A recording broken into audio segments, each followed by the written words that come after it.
এক সপ্তাহ হয়েছে আমার শখের বেলকনিতে চা খাওয়া হয়নি এবং আমার শখের বেলকনিটা আপনাদের দেখানোও হয়নি।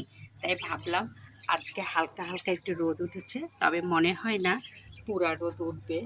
কিছুক্ষণ পরে হয়তো আবার বৃষ্টি হতে পারে।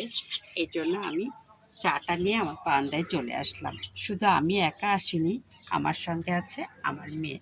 কারণ আমি চা দুজন তিনজনে খেতে পছন্দ করি, একা একা চা খেতে আমার ভালো লাগে না।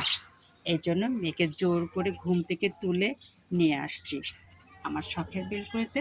আমি আর মেয়ে একসঙ্গে চা খাবো।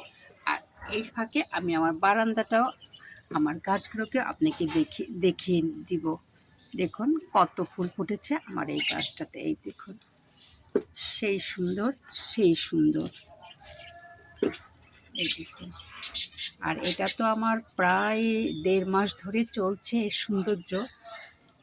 এই ফুলের গাছটার নাম আমার জানা নেই, আমি অনেকবার আপনাদের বলেছি, তবে আপনারা আমাকে কেউ বলতে পারেননি এটার ফুলটার নাম কি আমি জানি না। তবে অনেক সুন্দর, অনেক সুন্দর, অনেক সুন্দর, প্রচুর ফুল ফোটে।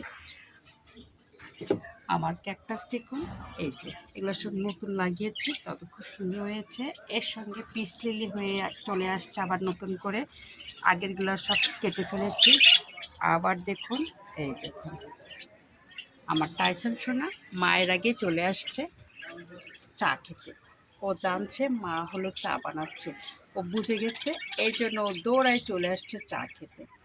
এই দেখুন আমার শখের বেলকনিটা।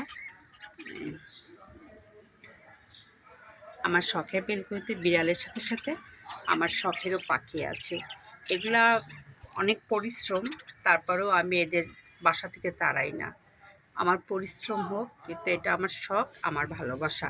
আর যার কারণে এই পাখিগুলো আমাকেও তেমন ভালোবাসা দেয়।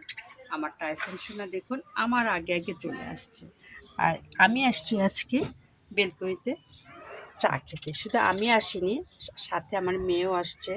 সুন্দর করে চা বানিয়ে নিয়ে আসছি, মেয়ে আর আমি দুজনে খাবো। এই